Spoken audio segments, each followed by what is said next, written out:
नमस्कार, आप सभी प्रशिक्षुओं का Sai college of teachers training Onama के इस ऑनलाइन क्लास में स्वागत है। आज के क्लास में हम बात करेंगे डीएलएड प्रथम वर्ष के पेपर कोड F11 के यूनिट 5 से। जैसा कि आप सभी जानते हैं, यूनिट 5 में आप सभी को पढ़ना है कला समेकित शिक्षा में आकलन एवं मूल्यांकन।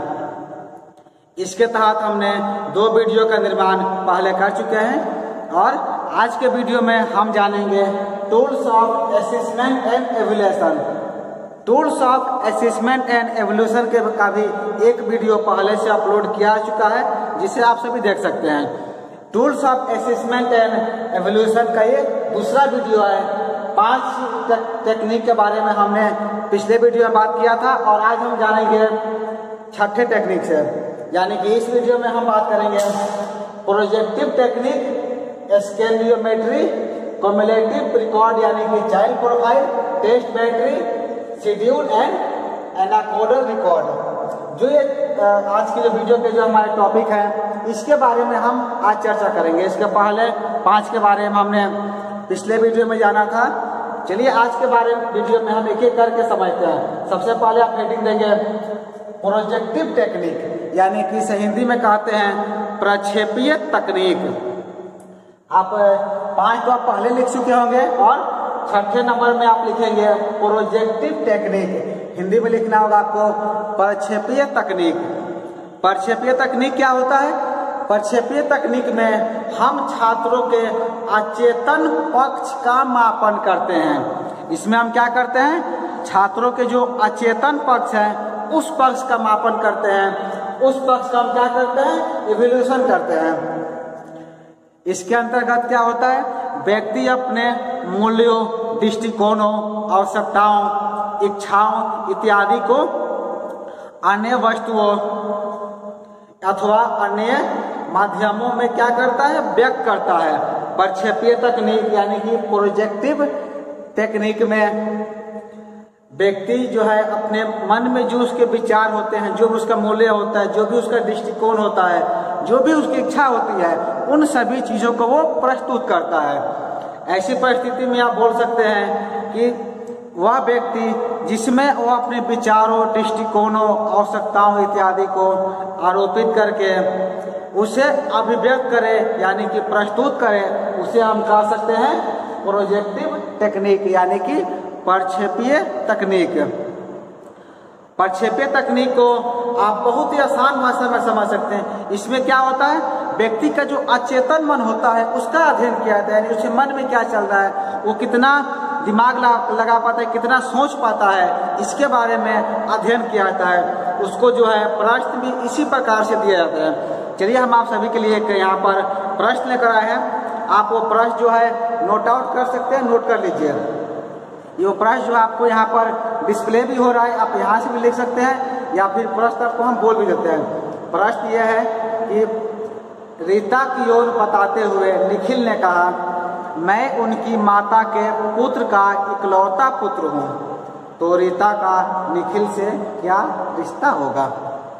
इस प्रश्न का उत्तर आपको देना है। इसके लिए हम 4 आपको ऑप्शन भी दे देते हैं। पहला आपका ऑप्शन है बुआ, दूसरा ऑप्शन है भतीजा या भांजी, भतीजी या भांजी लिखिएगा, भतीजी या भांजी, और तीसरा ऑप्शन है माता, और चौथा ऑप्शन है चचेरी बहन।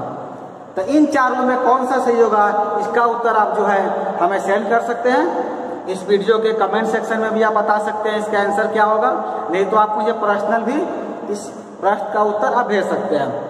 चलिए हम आप सभी के लिए एक और प्रश्न लाए हैं जो भी इसी तरह का है। इस प्रश्न का भी उत्तर आप लिखने का प्रयास करेंगे। ये प्रश्न जो आपको यहाँ डिस्प्ले पर अभी दिख रहा है, इसको भी यहाँ से आप नोट आउट कर लेंगे। ये प्रश्न है, ए और बी क्रमशः भाई और बहन है। ये क्या है? ए और बी 2 पर्सन है जो कि रिश्ते में भाई और बहन है। सी पिता है ए का, लिखना आपको, सी पिता है ए का, डी बहन है सी की, और ई माँ है डी की। तो बी क्या लगती है ए की? इस प्रश्न का उत्तर आपको देना है। इसके लिए भी 4 ऑप्शन है। 4 ऑप्शन आपको बताते हैं। पहला ऑप्शन है पौत्री यानी कि नाती, दूसरा है प्रपौत्री, तीसरा है बुआ और चौथा है पुत्री। तो इन चारों ऑप्शन में से कौन सा ऑप्शन ज़्यादा सटीक है, कौन सा ऑप्शन बेहतर है, इसका आपको उत्तर ढूंढना है। इसका उत्तर भी आप चाहें तो वीडियो के कमेंट सेक्शन में दे सकते हैं, नहीं तो आप मुझे पर्सनल भी दे सकते हैं। चलिए हमने आ जाना प्रोजेक्टिव टेक्निक के बारे में। अब आपके ऊपर निर्भर करता है कि आपकी मानसिक क्षमता कितनी स्ट्रांग है, आप कितना जानते हैं। आप जो मैंने 2 प्रश्न आपको दिया प्रोजेक्टिव टेक्निक के अंतर्गत, इसे आप जब सॉल्व करेंगे, जितना जल्दी आप सॉल्व कर पाते हैं, जितना जल्दी इसका आंसर निकाल पाते हैं, आप समझ सकते हैं कि आपका जो है मूल्यांकन जो है, आपका आकलन उतनी जल्दी हो जाता है। यानी कि आपका चेतन मन जो है उतना फास्ट काम करता है, उतना तेज काम करता है। इसी तरह जो है, इसी तरह का प्रश्न जो आपके जनरल कंपटीशन में अधिकतर पूछे जाते हैं। इसमें क्या होता है, आपके उस दिमाग की टेस्ट की जाती है, आपके चेतन मन की टेस्ट की जाती है, जिसको हम लोग प्रोजेक्टिव टेक्निक के अंतर्गत रखते हैं। उसके बाद अगला आपका है सोशियोमेट्री। सोशियोमेट्री को हिंदी में कहते हैं समाज नीति। आप हेडिंग देंगे 7वें नंबर पर, आपको लिखना है सोशियोमेट्री यानी कि समाज नीति। समाज नीति क्या होता है? समाज नीति में आप लिखेंगे समाज नीति का यानी कि सोशियोमेट्री का अर्थ होता है संबंधों का मापन। यानी कि इसमें क्या करेंगे हम, इसमें हम इवोल्यूशन करेंगे, असेसमेंट करेंगे, आकलन करेंगे, मापन मेजरमेंट करेंगे। किसको? संबंधों का यानी कि रिलेशन का। आप कह सकते हैं कि संबंधों का मापन को हम लोग कहते हैं समाज नीति। समाज नीति से भी, सोशियोमेट्री से भी कई सारे प्रश्न जो है आपके जनरल कंपटीशन में, सामान्य प्रतियोगिता में पूछे जाते हैं। इसमें क्या होता है, 2 आपको रिश्ता दिया जाता है, संबंधों के मापन से संबंधित प्रश्न रहते हैं। तो इस सब का आंकलन हम क्या करते हैं, सोशियोमेट्री में, समाज नीति में अध्ययन करते हैं। जैसे मैंने कहा ही आपको, समाज नीति का अर्थ होता है संबंधों का मापन। संबंधों का मापन यानी कि 2 लोगों के बीच पारस्परिक संबंधों के मापन को हम कहते हैं सोशियोमेट्री यानी कि समाज नीति कहते हैं। इसमें आप लिखेंगे 2 लोगों के बीच जो पारस्परिक संबंध है, जो रिलेशन है, उस संबंध के जो मापने की जो विधि है, उस विधि को हम लोग सोशियोमेट्री या समाज नीति के नाम से जानते हैं। समाज नीति क्या होता है? सामाजिक पसंद तथा समूहगत विशेषताओं की मापन की एक विधि है। इस परिविधि में छात्रों से कहा जाता है कि वह दिए गए आधार पर एक या एक से अधिक व्यक्तियों का चयन करें। इसमें क्या होता है, एक आधार दिया जाता है, उन्हें एक ऑप्शन दिया जाता है, कहा जाता है कि आप इनमें क्या करें, एक या एक से अधिक चीज़ों का आपको चयन करना है। क्योंकि इसमें सोशियोमेट्री में देखा है कि बच्चों का संबंध जो है, बच्चों का रिलेशन जो है किसके साथ ज़्यादा है, किसको ज़्यादा पसंद करते हैं, किसको नापसंद करते हैं, कौन से शिक्षक को पसंद करते हैं, कौन से शिक्षक को नापसंद करते हैं। ऐसे ही प्रश्नों का उत्तर जो है उन्हें दिया जाता है। उन्हें क्या किया जाएगा, कुछ उन्हें प्रश्न दिया जाता है। प्रश्न ऐसे हो सकते हैं कि कक्षा में आप किसके साथ बैठना पसंद करेंगे। अब ये प्रश्न बच्चों से पूछा जाए, कक्षा में आप किसके साथ बैठना पसंद करेंगे, तो हो सकता है कि उनका उत्तर एक या एक से अधिक हो सकता है, होगा भी जेन्युइन है। दूसरा प्रश्न उन्हें दिया सकता है, आप किसके साथ खेलना पसंद करेंगे, इसका भी उत्तर एक या अधिक होता है। आप किसे मित्र बनाना पसंद करेंगे, ये आपका तीसरा है। चलिए इसको भी हम एक उदाहरण के द्वारा समझते हैं। मान लीजिए कि 5 छात्रों का एक समूह है। एक एग्जाम्पल ले रहे हैं, उदाहरण ले रहे हैं। हमने मान लेते हैं कि 5 छात्रों का एक समूह है, 5 छात्रों का एक ग्रुप है और उन सभी से कुछ प्रश्न पूछे गए हैं। जैसा कि जो प्रश्न मैंने नहीं बताया, वो प्रश्न उनसे पूछे गए हैं कि वो समूह में किन 2 छात्रों को सर्वाधिक पसंद करते हैं। उनके उत्तर जो थे निम्नवत थे। 5 छात्रों का समूह था, 5ों को एक प्रश्न दिया गया। प्रश्न ये था कि जो 5 छात्रों का ग्रुप है, इनमें से वो किस छात्र को जो है सबसे अधिक पसंद करते हैं। तो उन्होंने जो प्रश्न का उत्तर दिया, उस प्रश्न का उत्तर आपको यहाँ पर डिस्प्ले अभी हो रहा है। आप यहाँ देखेंगे, जब भी आप इस पिक्चर को देखें जो आपके सामने अभी डिस्प्ले हो रहा है अभी, इसमें हम देखते हैं तो पाते हैं कि राजीव तथा अमर, जिसे मैंने 5 लड़कों को कहा था, सबका मैंने नामकरण भी कर दिया है, जो कि आपके यहाँ पर डिस्प्ले में दिख रहा है। तो इसमें क्या था कि जो छात्र हैं उनके द्वारा जो है किन छात्रों को ज़्यादा पसंद किया गया। तो इसमें हम देखते हैं कि राजीव ने अमर तथा प्रदीप को पसंद किया। चित्र में हम देख पा रहे हैं कि जो राजीव है वो अमर तथा प्रदीप को पसंद किया है, और अमर ने राजीव तथा प्रदीप को पसंद किया। तीसरे में देखते हैं कि चार्ल्स ने अमर तथा प्रदीप को पसंद किया, और मोहन ने अमर तथा चार्ल्स को पसंद किया। प्रदीप ने अमर तथा चार्ल्स को पसंद किया, जो कि आपके यहाँ पर पिक्चर में अभी डिस्प्ले हो रहा है, आप इसे देख सकते हैं। तो आप यहाँ क्या देखें, इसमें यदि हम कुल आंकड़ा देखेंगे तो हम कुल पसंद किए जाने वाले छात्रों के यदि हम लिस्ट को देखें तो हम पाते हैं कि यहाँ पर सबसे ज़्यादा जो है अमर को विभिन्न छात्रों के द्वारा पसंद किया जा रहा है। यानी अमर को राजीव भी पसंद कर रहा है, मोहन भी पसंद कर रहा है, चार्ल्स भी पसंद कर रहा है, और प्रदीप भी कर रहा है। यानी सबसे ज़्यादा अमर को जो है 4 छात्रों के द्वारा पसंद किया गया है। उसके बाद प्रदीप को जो है 3 छात्र पसंद कर रहे हैं, यानी कि अमर, राजीव और चार्ल्स के द्वारा प्रदीप को पसंद किया गया है, और चार्ल्स को जो है 2 छात्रों मोहन एवं प्रदीप के द्वारा पसंद किया गया है, और राजीव को केवल 1 छात्र अमर के द्वारा पसंद किया गया है। तो यहाँ पर हम कुल अगर आंकड़ा निकालें, कुल हम एवोल्यूशन देखें, तो हम कह सकते हैं कि सबसे ज़्यादा छात्र जो है किसको पसंद कर रहे हैं, अमर को पसंद कर रहे हैं। यानी कि 5 छात्रों के समूह में से अमर जो है सबसे टॉप में रहेगा। सबसे ज़्यादा पसंद किए जाने वाले छात्रों में कौन रहेगा, छात्रों में अमर रहेगा। तो हम यहाँ पर क्या करेंगे, सोशियोमेट्री में जो है ऐसे हम निर्णय निकालते हैं। चलिए हम आगे अगला देखते हैं। अगला आपका क्या था, अगला आपका है कॉम्पुलेटिव रिकॉर्ड्स, यानी कि इसे आप चाइल्ड प्रोफाइल भी कह सकते हैं। कॉम्पुलेटिव रिकॉर्ड को हम कहते हैं चाइल्ड प्रोफाइल, इसे हिंदी में कहते हैं संचयी अभिलेख। चाइल्ड प्रोफाइल आप सभी जानते होंगे, जब आप डीएलएड प्रथम वर्ष के विद्यालय में गए थे, विद्यालय में आप टीचिंग प्रैक्टिस के लिए गए थे, तो आपको एक फाइल दिया गया था। उस फाइल का नाम ही था चाइल्ड प्रोफाइल।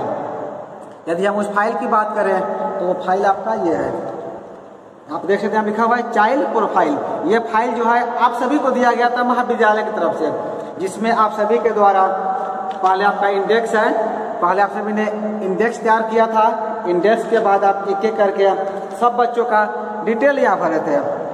तो चाइल्ड प्रोफाइल में जो है इसी तरह की सूचनाएं जो है एकत्र की जाती है, जो कि एक प्रशिक्षु का मैंने यह फाइल आपके एग्जाम्पल के लिए लिया है। तो चाइल्ड प्रोफाइल में ऐसी एक फाइल तैयार की जाती है, क्योंकि ये तो पूरा प्रिंटेड है, महाविद्यालय से दिया गया था, लेकिन आप जो है इसे खुद से भी तैयार कर सकते हैं, खुद से भी इसे आप बना सकते हैं। चलिए हम संचय अभिलेख में देखते हैं, चाइल्ड प्रोफाइल में देखते हैं क्या होता है। विद्यालय में जो है प्राय छात्रों से संबंधित विभिन्न सूचनाओं को क्रमबद्ध रूप में एकत्रित किया जाता है। जो भी छात्रों के संबंध में सूचनाएं हैं, जैसे कि मैंने फाइल में देखा, उस क्या करते हैं, उन सभी सूचनाओं को क्रमबद्ध लिखा जाता है। जैसे कि फिर से हम देखना चाहें तो यहाँ पर आप देख सकते हैं, यहाँ पर लिखा है पहले विद्यालय का नाम है, यानी कि जिस विद्यालय में आप के छात्र पढ़ रहे हैं उस विद्यालय का नाम रहेगा। फिर वहाँ के संकुल का नाम, अंचल, जिला, उद्यान। उसके बाद क्या था, प्रशिक्षु शिक्षक का नाम, चूँकि आप ये पढ़ाने गए थे तो आपका नाम इस कॉलम में रहेगा। उसके बाद माता का नाम, वर्ग क्रमांक, विषय, पिता अभिभावक का नाम, शैक्षणिक योग्यता, पेशा, पूरा डिटेल जैसे कि मैंने कहा है कि छात्रों से संबंधित विभिन्न सूचनाओं को क्रमबद्ध इसमें लिखा रहता है। यानी कि छात्र जो है उसका नाम क्या है, उसकी उम्र कितनी है, उसका वजन कितना है, उसकी लंबाई कितनी है, उसके गार्जियन क्या करते हैं, उसके माता पिता क्या करते हैं, उनका पेशा क्या है, पूरे क्या आप जब देखे होंगे तो पूरा चीज़ में भरा हुआ था, जिसे आप सभी के द्वारा भी फिल किया गया था, आप सभी के द्वारा भी इसे भरा गया था। तो संचय अभिलेख चाइल्ड प्रोफाइल में हम क्या करते हैं, सभी सूचनाओं को भरते हैं, क्रमबद्ध सूचनाओं को इसमें एकत्र किया जाता है। इन्हीं सूचनाओं को एकत्र करने की जो प्रक्रिया होती है, जो डायरी होता है, उसे हम लोग कह सकते हैं कॉम्पुलेटिव रिकॉर्ड्स या संचय अभिलेख या फिर चाइल्ड प्रोफाइल इसे कहा जाता है। इस अभिलेख में जो है छात्रों की उपस्थिति, शैक्षिक प्रगति, योग्यता, उनकी रुचियाँ, व्यक्तित्व इत्यादि सूचनाओं का विस्तृत वर्णन प्रस्तुत किया जाता है। जैसा कि मैंने कहा, इसमें जितनी उसकी जानकारियाँ है, उसकी रुचि किस विषय में है, वो किस विषय को पढ़ना ज़्यादा पसंद करता है, पूरी जानकारियाँ जो है आप उसमें फिल करते हैं, पूरे रिकॉर्ड करते हैं। उसी को आप कह सकते हैं कंप्लीटिव रिकॉर्ड या फिर चाइल्ड प्रोफाइल इसे कहा जाता है। यानी किसी व्यक्ति के द्वारा यदि किसी छात्र का चाइल्ड प्रोफाइल पढ़ा जाए, चाइल्ड प्रोफाइल देखा जाए, तो उसके बारे में उसे पूरी जानकारियाँ प्राप्त हो जाए, उसे इस तरीके से तैयार किया जाता है।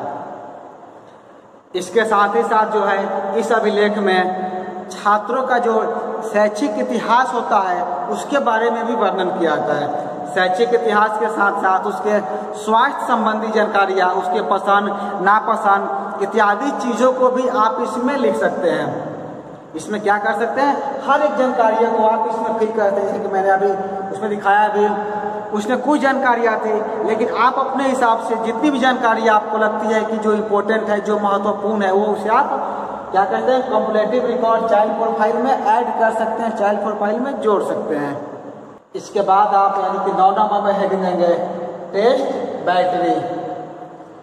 टेस्ट बैटरी को आप लिख सकते हैं परीक्षण बैटरी, हिंदी में लिखेंगे इसको परीक्षण बैटरी, इंग्लिश में आप कहेंगे टेस्ट बैटरी।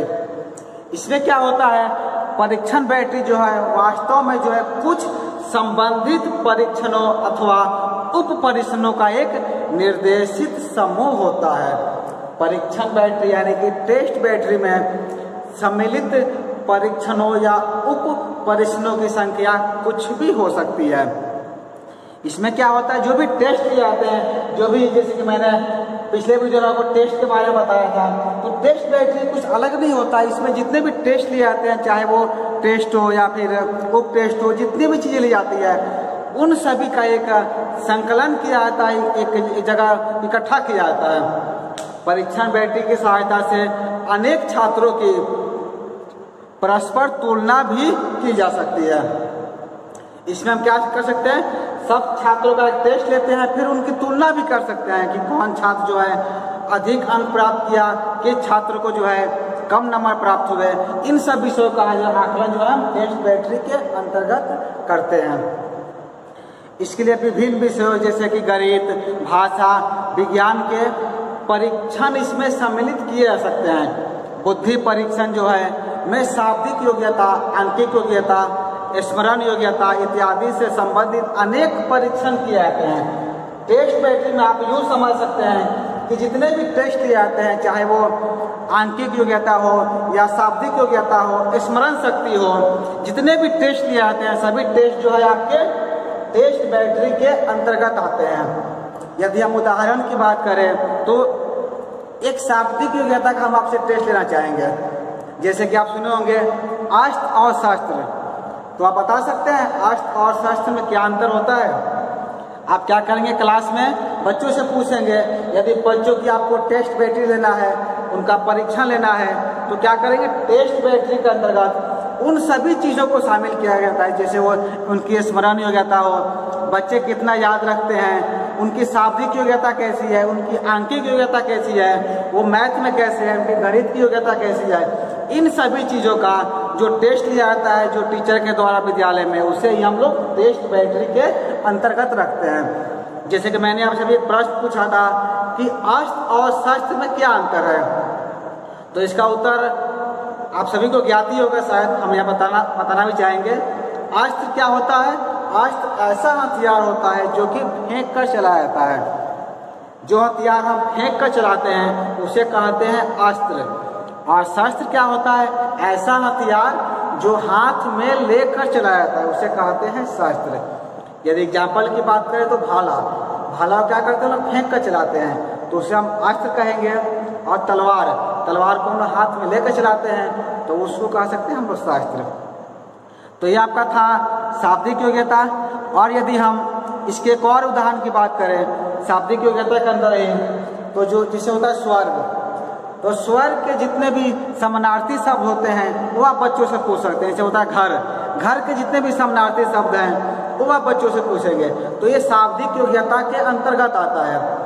जिसे हम स्वर्ग की बात करते हैं, स्वर्ग के जो है समानार्थी शब्द हैं सुरलोक, देवलोक। उसी तरह घर के समानार्थी शब्द हैं निकेतन, भवन, सदन, आवास, धाम या निलय। ये सब क्या है, घर के समानार्थी शब्द हैं।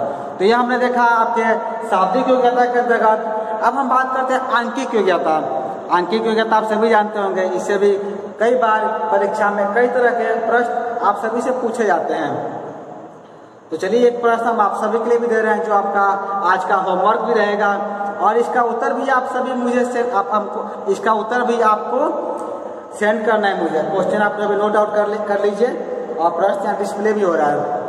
प्रश्न यह है, यदि किसी भाषा में मदर को, इसलिए आप लिखा है मदर, MOTHER, मदर को जो है क्या लिखा जाता है, OMHURF लिखा जाता है। ये कोई विशेष भाषा है जिसमें मदर को ऐसे लिखते हैं, ठीक है।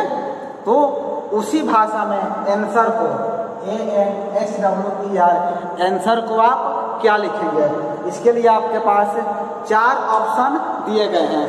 4 ऑप्शन कौन कौन है। पहला आपका ऑप्शन है NBWRRF, दूसरा ऑप्शन है MAVSPF, और तीसरा ऑप्शन है NBWTRO, और चौथा आपका ऑप्शन है NAWTRF।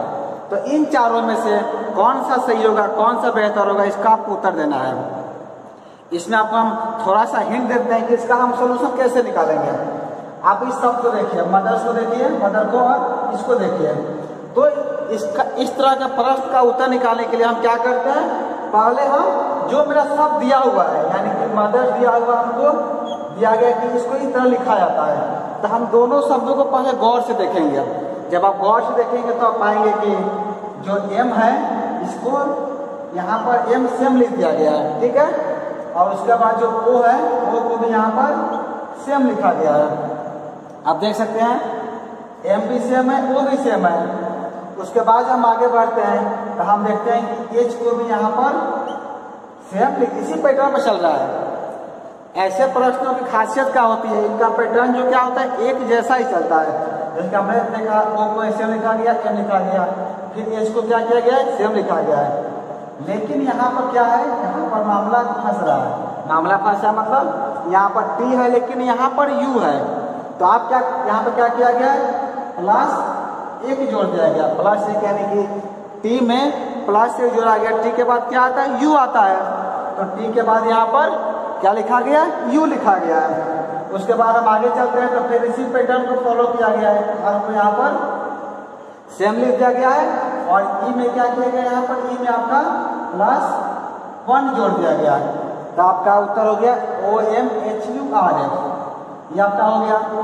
उसी तरह आपसे पूछा क्या जा रहा था, आपसे पूछा ही जा रहा है कि आपको आंसर को जो है हम जो 4 ऑप्शन दिया हुआ है, इन चारों में से कौन सा सही होगा।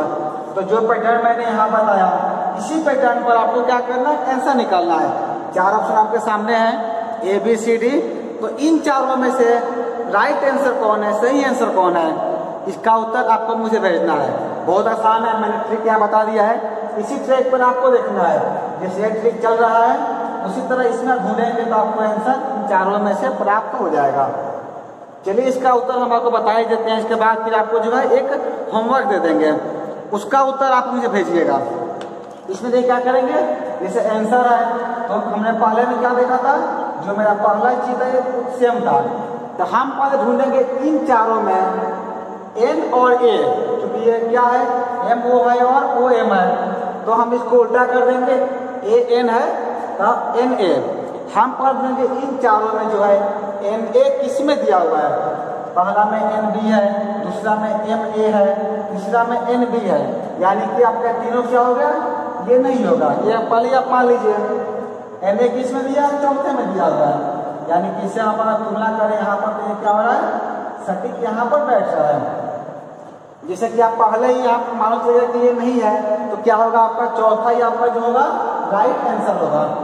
क्योंकि परीक्षा में समय कम रहता है आप लोगों को, तो जैसे आपको मालूम चल गया कि जब ये तीनों नहीं है तो चौथा ही होगा, तो आप यहाँ पर इसको राइट मान सकते हैं। लेकिन कई बार क्या होता है परीक्षा में, आपको यहाँ पर भी आपको NA दे दिया जाएगा। तब क्या होता है, तब हमको आगे भी चलना पड़ेगा। यहाँ पे NA है, यहाँ पे NA है, तो 2 में टैली कर रहा है। तो इसके बाद हम नेक्स्ट स्टेप देखें। नेक्स्ट स्टेप में क्या होगा, T था और A था, H को यहाँ पर सेम लिखा गया। यानी कि यहाँ पर मेरा W है तो W क्या होगा, चौथे पर सेम लिखा रहेगा। तो हम यहाँ पर क्या देख रहे हैं, W यहाँ पर भी लिखा हुआ है और यहाँ भी लिखा हुआ है, तो हम इसको टैली कराएंगे, ये ठीक है। लेकिन यहाँ पर जो क्या था, आपको प्लस 1 जोड़ना था, तो एस के बाद क्या आता है, टी आता है, तो हमने इसके बाद यहाँ टी है, लेकिन यहाँ पर देख रहे हैं यहाँ भी टी है, तो आप क्या करेंगे, यहाँ तक तो आपका सेम मिल रहा है इस सब चीज से, तो इसके बाद हम लास्ट वाले में जाएंगे, क्योंकि कई बार होता है कि आपको इस तरह के भी ऑप्शन दिए रहते हैं, यानी कि आपको कंफ्यूज करने के लिए ऐसे भी आपको प्रश्न दिए जाएंगे जिसमें 4 डिजिट जो है आपको मिल जाएंगे। 5वां डिजिट देखिए मेरा मिल रहा है, बस अंतिम डिजिट में अंतर है, तो अंतिम में जाकर के इसका उत्तर प्राप्त होगा। उसी तरह आप देखें, उसके बाद क्या था, मेरा आर जो था सेम होता जाएगा, आर यहाँ पर क्या होगा, सेम आएगा, यहाँ भी आपका आर सेम है। तो इस तरह का प्रश्न जो है अधिक एग्जाम में दिया जाता है, जिसमें आपको अंतिम जाकर के उत्तर प्राप्त होता है। अंतिम में क्या है, ई है, तो ई हम क्या करेंगे, +1 यहाँ जोड़ेंगे, तो ई है तो मेरा एफ हो जाएगा, तो आपका हो जाएगा चौथा जगह राइट आंसर। लेकिन यहाँ पर ओ है, तो वो तो कभी हो नहीं सकता है, इसीलिए तीसरा नहीं होगा, चौथा आपका हो जाएगा राइट आंसर, चौथा आपका सही हो जाएगा।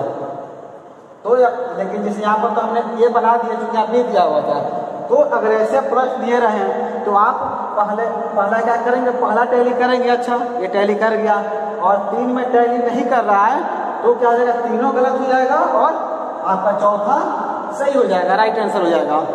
तो लेकिन कई बार परीक्षा में क्या किया जाता है, आपको कंफ्यूज करने के लिए ऐसे ऑप्शन दिए जाते हैं, यानी कि आप जब अंतिम स्टेज में जाएंगे तब जाकर के आपको राइट आंसर पता चलेगा, सही आंसर पता चलेगा।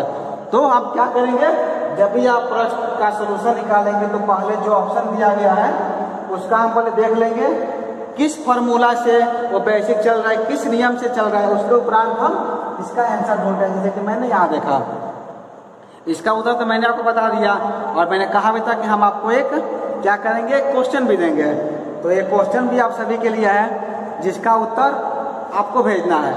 प्रश्न आपके स्क्रीन पर डिस्प्ले हो रहा है, इसे आप नोट आउट कर लीजिए। प्रश्न यह है कि साई कॉलेज को कैसे लिखा जाता है, 19193151212575। साई कॉलेज को जो है हम किसी कोड भाषा में, कोड वर्ड में लिखते हैं 19193151212575। देन तो यूनिवर्सिटी को हम कैसे लिखेंगे, इसका उत्तर जो है आप मुझे वीडियो के कमेंट सेक्शन में दे सकते हैं या मुझे पर्सनल भी सेंड कर सकते हैं। इसके बाद आपको यानी कि 10वें नंबर में लिखना है शेड्यूल के बारे में। शेड्यूल यानी कि होता है अनुसूची। अनुसूची क्या होता है, अनुसूची है संकलन कलेक्शन हेतु बहुतायत रूप में प्रयुक्त होने वाला एक मापन होता है, यानी कि मेजरमेंट होता है। इसका उपयोग विभिन्न प्रकार की सूचनाओं को प्राप्त करने के लिए किया जाता है। इसका उपयोग क्या किया जाता है, बहुत सारी सूचनाओं को, जानकारियों को प्राप्त करने के लिए हम शेड्यूल का यानी कि अनुसूची का प्रयोग करते हैं, इसका प्रयोग करते हैं। सामान्यतः जो है अनुसूची की पूर्ति जो है समंक संकलन यानी कि समेशन कंपिलेशन करने वाला व्यक्ति स्वयं करता है। अनुसंधानकर्ता उत्तरदाता से प्रश्न पूछता है और आवश्यकता होने पर प्रश्न को स्पष्ट भी करता है तथा प्राप्त उत्तरों को अनुसूची में अंकित करता जाता है। परंतु कभी कभी अनुसूची की पूर्ति उत्तरदाता से भी करवाई जाती है, यानी कि मूल्यांकन में जो है अनुसूची का प्रयोग एक साथ अनेक स्थानों पर संचालित समान प्रकार के कार्यक्रमों का मूल्यांकन करने के लिए भी किया जा सकता है। इसके यदि हम एग्जाम्पल की बात करें, उदाहरण की बात करें शेड्यूल का, तो इसमें उदाहरण मिल सकते हैं कि यूजीसी द्वारा, यूजीसी आप सभी शायद जानते होंगे, यूजीसी यानी कि यूनिवर्सिटी ग्रांट कमीशन, यूजीसी द्वारा अनेक विश्वविद्यालयों में एक साथ संचालित एकेडमिक स्टाफ यानी कि शैक्षणिक कर्मचारियों का जो है विद्यालय योजना सूचनाओं का संकलन एडिट करने के लिए क्या करता है, वो मूल्यांकन का अनुसूची के माध्यम से प्रयोग किया जाता है। अनुसूची को आप आसान भाषा में समझ सकते हैं। अनुसूची में क्या होता है, शेड्यूल में एक साथ जो है बहुतायत रूप में, बहुत विस्तृत रूप में सभी सूचनाओं का संकलन किया जाता है, इकट्ठा किया जाता है, उनका असेसमेंट एंड इवैल्यूएशन किया जाता है। तो एक बार में बहुत सारे विद्यालयों का, बहुत सारे व्यक्तियों का यदि आकलन एवं मूल्यांकन किया जाए, उससे हम लोग शेड्यूल या अनुसूची की श्रेणी में रख सकते हैं। अब यूजीसी का मैंने जैसे एग्जाम्पल दिया, यूनिवर्सिटी ग्रांट कमीशन, ये क्या करता है, पूरे भारत में जितने भी आपके महाविद्यालय और विश्वविद्यालय हैं, वो सभी की निगरानी करता है। तो यदि सभी के विद्यालय में, सभी महाविद्यालय और विश्वविद्यालय में जो भी टीचिंग स्टाफ हैं, जो भी शैक्षणिक कर्मचारी हैं, यदि उनका वो एकेडमिक रिकॉर्ड तैयार करे, उनके बारे में सूचनाओं का संकलन करे, तो उसे हम कह सकते हैं शेड्यूल या अनुसूची की श्रेणी में हम उसे रख सकते हैं। यानी कि आप आसान भाषा में इसे बोल सकते हैं कि वैसी चीज़ें, वैसा आकलन या मूल्यांकन जो बहुत ही विस्तृत रूप में किया जाए, विस्तृत संस्था के द्वारा किया जाए, उसे हम लोग उसे शेड्यूल या अनुसूची की श्रेणी में रखते हैं। और इस वीडियो का आपका अंतिम और लास्ट टॉपिक है, और वो आपका है एनकोडल रिकॉर्ड। एनकोडल रिकॉर्ड को हिंदी में आप कह सकते हैं उपाख्यानात्मक अभिलेख। हिंदी में इसे कहा जाता है उपाख्यानात्मक अभिलेख। इंग्लिश में कहेंगे एनकोडल रिकॉर्ड। उपाख्यात्मक अभिलेख जो है वास्तव में क्या होता है, छात्रों के एकेडमिक डेवलपमेंट यानी कि शैक्षिक विकास से संबंधित महत्वपूर्ण तथा सार्थक घटनाओं का वस्तुनिष्ठ प्रस्तुतिकरण करता है। यानी कि ऑब्जेक्टिव जो है प्रस्तुतिकरण करता है, प्रेजेंटेशन करता है। इसमें क्या होता है, वे घटनाएं जो अनौपचारिक होती है, यानी कि इनफॉर्मल होती है, इनफॉर्मल या फिर औपचारिक फॉर्मल होती है, दोनों ही रूपों में इसका हम लोग क्या करते हैं, असेसमेंट एंड इवैल्यूएशन करते हैं। आप इसको एनकोडल रिकॉर्ड में कह सकते हैं। इसमें वो सभी जानकारियां रहती है जो छात्रों के संबंध में रहती है, जो विद्यालय में और महाविद्यालय में एकत्रित किया जाता है, जिसमें हर छात्र की, हर स्टूडेंट की औपचारिक और अनौपचारिक जानकारियां इसमें सम्मिलित रहती है। यानी कि आप कह सकते हैं फॉर्मल एंड इनफॉर्मल दोनों तरह की जानकारियां जो है इसमें इंक्लूड रहती है, इसमें समाहित रहती है। एक अध्यापक को चाहिए कि इन घटनाओं का वर्णन घटना घटित होने के तुरंत बाद ही, यानी कि शीघ्रातिशीघ्र, इंग्लिश में आप बोल सकते हैं एज सुन एज पॉसिबल ही लिख लेना चाहिए, यानी कि दर्ज कर लेना चाहिए, ताकि ये घटनाएं उन्हें हमेशा के लिए याद रहे। आप इसमें क्या लिख सकते हैं कि ये घटनाएं कब घटित हुई, किन परिस्थितियों में घटित हुई, किसके द्वारा घटित हुई, इसमें एक अध्यापक का एवं छात्र का क्या योगदान था, किसके द्वारा ये सब हुई। इन सभी जानकारियों को जो हम एनकोडल रिकॉर्ड में रिकॉर्ड रखते हैं, इनके बारे में दर्ज करके रख सकते हैं। यानी कि इसे आप आसान भाषा में बोल सकते हैं, जो आपका ये एनकोडल रिकॉर्ड है, आपका अंतिम जो यूनिट है, इसमें क्या करते हैं हम, इसमें वो सभी जानकारियां रखते हैं जो कि एक फॉर्मल भी हो सकती है या इनफॉर्मल भी हो सकती है। यानी कि ऐसा कुछ भी नहीं कि वो विद्यालय की सारी वो फॉर्मल एक्टिविटी ही हो, इसमें इनफॉर्मल जानकारियां भी आप इसके में आप दर्ज रख सकते हैं, लिख सकते हैं। इसके लिए आप करना क्या पड़ेगा, एक एनकोडल रिकॉर्ड के नाम से डायरी बनानी पड़ेगी, फाइल बनानी पड़ेगी। यानी कि आप जिस क्लास के क्लास टीचर हैं या फिर शिक्षक हैं, तो आपके विद्यालय या महाविद्यालय में जो भी विद्यार्थी पढ़ने के लिए आते हैं, उन सभी का आप एक एनकोडल रिकॉर्ड तैयार करेंगे और उनमें उनकी जितनी भी जानकारियां हैं, चाहे वो फॉर्मल हो, इनफॉर्मल हो, जो विद्यालय प्रांगण में घटित होती है, उन सभी को आप क्या करेंगे, उसी डेट में लिख करके जो रिकॉर्ड रखने का काम करते हैं, उसी हम क्या करते हैं, एनकोडल रिकॉर्ड के अंतर्गत रखते हैं। तो इस वीडियो में हम डीएलएड प्रथम वर्ष के पेपर कोड F11 के यूनिट 5 के बारे में विस्तार से चर्चा कर रहे थे, जिसमें हमने इस वीडियो में tools of assessment and evaluation के बाकी जो यूनिट बच गए थे उसके बारे में जाना।